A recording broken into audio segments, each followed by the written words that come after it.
एक झाड़ू लगाने वाला गिरिराज जी की तलहटी में झाड़ू लगाता था, उसको मंदिर में प्रवेश नहीं करने देते थे लोग। तो वो बेचारा बाहर खड़ा खड़ा ही दर्शनार्थियों से पूछता था कि ठाकुर जी दिख कैसे रहे हैं, मुझे ये बता दो। दर्शनार्थी आकर के बताते थे नीली ठाकुर जी ने बाघा पहना है, गले में मोतियों की माला है, मकराकृत कुंडल है, ऐसा टिपारा ठाकुर जी के सिर पर रखा है और ऐसा ठाकुर जी का श्रृंगार है। तो वो बाहर खड़ा खड़ा नेत्र बंद करके सुन सुन करके ही अपने चित्त में एक झांकी बना लेता था और मन में सोचता था ऐसे दिख रहे होंगे ठाकुर जी। पर रोज प्रार्थना करता था, नाथ मुझे लगता है इस जन्म में तो आप मुझे कभी नहीं दिखोगे, भगवान इस जन्म में तो मैं आपके योग्य नहीं हूं, पर मेरे पर बस इतनी कृपा कर दो कि अगला जन्म मुझे दीजिएगा तो कुछ नहीं तो चेंटी बना देना, तो चेंटी बन करके मैं आपके 56 भोग में ही आ जाऊंगा, भीतर आके आपका दर्शन कर लूंगा, लेकिन मुझ पर अनुग्रह कर देना। ठाकुर जी उसके इस भाव से इतने रीझ गए। गोविंद दास को बोला था कि दाल बाटी खाने आएंगे। अब मंदिर बंद करके सब तो चले गए वहां से, सब लोग भोजनालय में भोजन प्रसाद पाने लगे। ठाकुर जी मंदिर से निकले अचक करके बाहर, गिरिराज पर्वत के ऊपर विराजते थे। जैसे ही बाहर निकल करके आए तो गिरिराज पर्वत के नीचे ही वही झाड़ू लगाने वाला वो नेत्रों से आंसू बह रहे थे। ठाकुर जी का चिंतन कर रहा था, आज ठाकुर जी ऐसे दिख रहे हैं, आज नीली पोशाक पहनी है, सिर पर चांदी का मुकुट पहना है, ठाकुर जी ने आज गुलाब का इत्र लगाया है, ठाकुर जी के ऐसे ऐसे मकराकृत ठाकुर जी के कटाक्ष, वो सब चिंतन कर रहा था। ठाकुर जी नीचे उतर करके जाने लगे, इतने में ही ठाकुर जी ने लीला करी और जोर जोर से ठाकुर जी चिल्लाने लगे, अरे जल्दी ते आइयो, देखियो मेरे पाम में कांटो लग गयो, अरे जल्दी ते कोई आओ या कांटे को निकारो, मुझको तो बहुत दर्द है रो है, अरे भैया जल्दी आओ जल्दी आओ। अब ये स्वर जैसे ही सुना उस झाड़ू लगाने वाले ने, उसके नेत्र खुल गए। उसने देखा, बोले कि ये स्वर कहां से आ रहा है। उसने जैसे ही नेत्र उठा करके ऊपर देखा तो नीला बाघा पहना है, मोतियों की माला पहनी है, मकराकृत कुंडल पहना है, चांदी का मुकुट चमक रहा है मस्तिष्क पर, ठाकुर जी के केश घुंघराले लहरा रहे हैं और ठाकुर जी अपनो एक पाम हाथ में पकड़ करके और एक पैर पर लंगड़ी जैसे खेलते हैं ऐसे ठाकुर जी कूद रहे हैं यहां से वहां। नीचे से झाड़ू लगाने वाले लिखे, अरे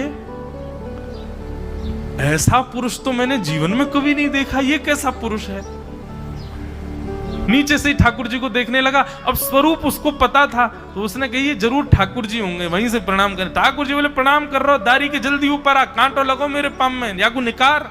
बोलने लगा, बोले मैं ऊपर नहीं आ सकता, गुसाई जी मारेंगे, सब लोग डांटेंगे मुझे। अरे नहीं गुसाई जी ऐसा कुछ ना कहें, ये सब तो बाहर के लोगों ने नियम बना दिए, मैं तो सबसे मिलूं, तू आजा जल्दी ऊपर। जैसे ही ऊपर गया, ज्यों ज्यों ठाकुर जी के समीप जाए त्यों त्यों उसके नेत्र सजल होते जाएं। ठाकुर जी के बिल्कुल समीप पहुंच गया। भगवान बोले, देख काई को रहो भैया, जल्दी कर, मेरे पाम में कांटो लगो या को निकार। जिन चरण कमलों के स्पर्श के लिए सदा लक्ष्मी लालायित रहती है, ठाकुर जी ने उसकी गोद में अनायास अपने चरण रख दिए। बोले जल्दी कांटो निकार, कांटो लगो मेरे पाम में। अब वो ठाकुर जी के सुंदर तलवों को अपने हाथ से ऐसे देख रहा है, ढूंढ रहा है कहां कांटा लगा है। कहीं उसको कांटा मिल गया। अब इतने कोमल चरण ठाकुर जी के, उसके नेत्रों से आंसू भी गिरते जा रहे हैं, भाव विह्वल होता जा रहा है। मेरे सौभाग्य की सराहना, ठाकुर जी के इतने समीप। कांटा निकालने के लिए बार बार अपने अंगूठे से खींचे लेकिन कांटा नहीं निकले। ठाकुर जी बोले, अरे जे हाथ पे ना निकलेगो। उसने पूछा कैसे निकलेगा। बोले, अरे मेरो पाम पकड़ के अपने मुंह के पास ले जा और दांतन से निकाल, तब निकलेगो ये। आहा कितनी कृपा की ठाकुर जी, कृपा की न होती।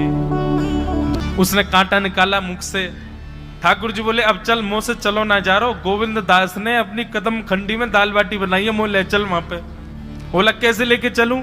बोले तेरे कंधान पे बैठ जाऊंगा मैं। और ठाकुर जी ने अपने दोनों पांव ऐसे लटका लिए उसके यहाँ पे और सिर पकड़ करके उसके ऊपर ही बैठ गए। बोले चल ले चल मुंह को। वो तो महाराज बेहोशी सी हो रही है, उसको विश्वास ही नहीं हो रहा ठाकुर जी मेरे संग इतनी बड़ी लीला कर रहे हैं। गोविंद दास की कदम खंडी में पहुंचने से पहले उस बालक ने ठाकुर जी गोविंद दास जी मुझे बहुत मारेंगे, अगर उनको पता चल गई मैंने आपको छू लिया है तो मुझे बहुत डांटेंगे, आप एक काम करो, अब यहाँ से आप पैदल चले जाओ, मैं यहीं खड़ा हूँ। ठाकुर जी बोले यहीं खड़ो रही हो, तेरे काजी दाल बाटी लेके आऊंगा मैं। ठाकुर जी पहुंच गए गोविंद दास के पास। आहा, जो ठाकुर जी अचल दिखते हैं सबको मंदिर में, वो सचल दिखते हैं गोविंद दास को। गोविंद दास के यहाँ ठाकुर जी पहुंच गए और पहुंच करके ठाकुर जी बोले, चल गोविंदा जल्दी खवा, मुझको तो बहुत जोर की भूख लगी है। गोविंद दास बोले, हाँ हाँ विराजो।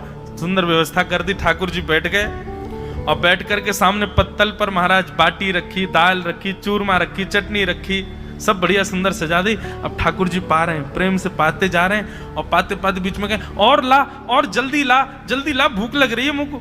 गोविंदास बोले, पहले इनको तो खा लो। अरे ना है, तू जाने ना है मंदिर में मेरो भूख कैसे लगे, थाली में 2 रोटी और ये सब्जी, इनते मेरो भूख पेट थोड़ी भरे, मेरे सामने तो सबरी सामग्री धर दो, मेरो जो मन होगा मैं उठा उठा के पाते जाऊंगा। अरे गोविंदा जल्दी जल्दी लेके आ।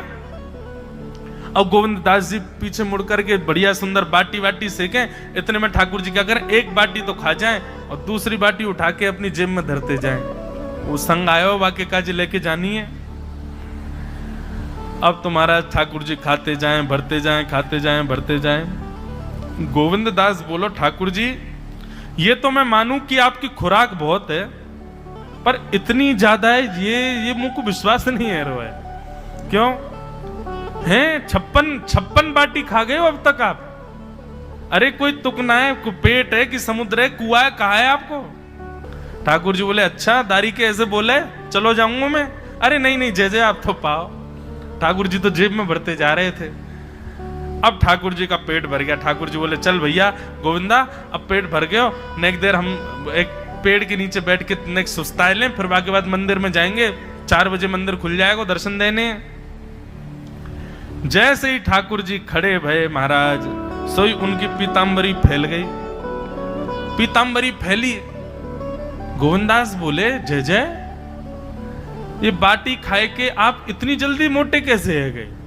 ये पेट आपको है तो सही, लेकिन ये इतना चौड़ो कैसे है गो? और पेट कोई खावे तो वो आगे की तरफ निकल रही है, ये कोने में कैसे निकल रहा है? ये दोनों तरफ पेट बाहर कैसे आ रहा है आपको? ठाकुर जी बोले, ना कछु नहीं नहीं नहीं दिखाओ। अब तो महाराज गोविंदास ने पकड़ के जैसे ही पकड़े तो अंदर से बाटी निकल आई। जे बाटी कौन के काजे भर के ले जा रहे हो? सही सही बताइयो लाला, कौन के काजे? कोई और सखा बना लियो तुमने मेरे अलावा? गोविंदास जी बाहर गए। बाहर जाकर के देखा तो एक वृक्ष के पीछे वो झाड़ू लगाने वाला बैठा था। अच्छा, तो अब जे आपको सखा बन गए, जे आपको मित्र है गयो, या के काजे बाटी भर के ला रहे हो? ठाकुर जी के अच्छा, अरे भैया ठीक है, अब तू सबंत कह मत दियो कि मैं या के संग आयो, या के संग खेलूं। अरे बेचारो बड़ो प्रेम करे मोते, ये भूखो बेचारो, मैंने सोची या के काजे बाटी ले चलूं। गोविंद दास जी के चित्त में एक क्षण के लिए तो ये भाव आ रहा है कि ठाकुर जी कितने प्रेमी हैं, लेकिन बाहर से कैसा दिखा रहे हैं? बोले, स्वयं ने इतने सारे ग्रंथ निर्माण करा दिए, 4 वेद लिखवा दिए, उन पुराणों में शुद्धि, पवित्रता, अपरसता, सबके इतने नियम बना दिए, और खुद क्या कर रहे हो हैं? कोई के सिर पर बैठ के घूम रहे हो, कहीं जा रहे हो, कछु भी खा रहे हो? ठाकुर जी बोले, अब ये सब नियम तो मानवन के लिए है ना, हम तो जय जय हैं, हम थोड़ी करेंगे इन नियमन को। बोले, चुपचाप चलो और आचमन करो, शुद्धि करो, तब जाइयो मंदिर में। वहीं गोविंद कुंड के पास में गोविंदास जी ने जबरदस्ती ठाकुर जी बैठा दिए। बोले, हाथ में जल लो। ठाकुर जी जल लेकर के बैठे। बोले, अब करो अपवित्र पवित्रो वा सर्वावस्थांगतो पिवा। ठाकुर जी आचमन कर रहे हैं, अपनी पवित्र कर रहे हैं ऊपर से लेकर नीचे तक। इतने में ही गोविंद दास बोलते बोलते पीछे के गए और ठाकुर जी की पीठ पे जाकर के एक धक्का दियो महाराज, पूरे ठाकुर जी डुबा दिए कुंड में। ठाकुर जी पूरे ऊपर से नीचे तक भीज गए। ठाकुर जी बोले, दारी के तेरी शिकायत करूंगो, गुसाई जी तो कहूंगो तू ऐसे करे मेरे संग। गोविंदास बोले, मैं बता दूंगा तुम कौन कौन के कंधान पे चढ़ के घूमो। हाँ, मंदिर के लिए इतना नियम बना रखो है, नहा के आओ, धो के आओ, हाथ पांव खासा करके आओ, और कुछ अपवित्र वस्तु मत छीलेना, अपरस में रहना, गीला वस्त्र तन पे होना चाहिए। आपकी सेवा के लिए इतने नियम, और खुद क्या कर रहे हो?